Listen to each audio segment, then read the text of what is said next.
Gloire à Dieu pour ta vie et gloire à Dieu pour la restauration totale qu'il te donne.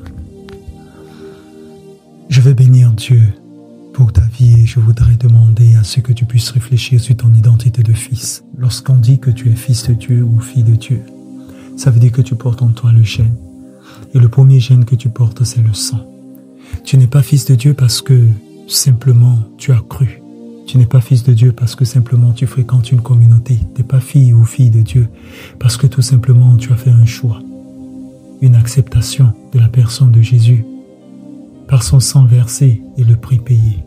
Et tu es fils de Dieu parce que le sang a coulé. Parce que Dieu t'a choisi en premier. Jésus a dit, ce n'est pas vous qui m'avez choisi, mais c'est moi qui vous ai choisi. Et il dit, mes brebis entendent ma voix, je les connais et elles me suivent. Et ceux que mon Père m'a donné ne se perdront point. Alors au nom de Jésus-Christ de Nazareth, je vous ai prié lors de ces moments de méditation approfondie de la parole de l'Éternel, que la révélation de ton identité se soit pleinement communiquée, que cela te soit pleinement communiqué. Il faut que tu saches qu'en tant que fils, tu es appelé à régner. En tant que fils, tu es appelé à administrer les biens de ton Père. En tant que fils, tu es appelé à gérer. En tant que fils ou fille, tu es appelé à représenter ton Père céleste dans toutes les sphères de la vie, c'est-à-dire dans tous les domaines.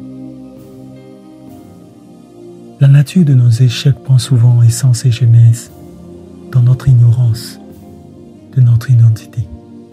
Et beaucoup meurent anonymes parce qu'ils n'ont pas su réaliser le but de leur vie. Pour moi qui te parle, je sais qui je suis, ce que j'ai et ce que je suis venu faire sur la terre. Et ainsi aussi facilement, je peux le communiquer à toutes les personnes qui sont autour de moi et que Dieu m'a donné. Et celles encore qu'il ne m'a pas encore donné. Il en est de même pour toi. Mais tu dois savoir qu'au ciel, nous appartenons tous à une famille. Oui, une certaine famille, c'est-à-dire une certaine classe sociale, si je peux le dire ainsi, au ciel. Les prophètes sont à part, les évangélistes, les apôtres, les docteurs et les pasteurs sont à part.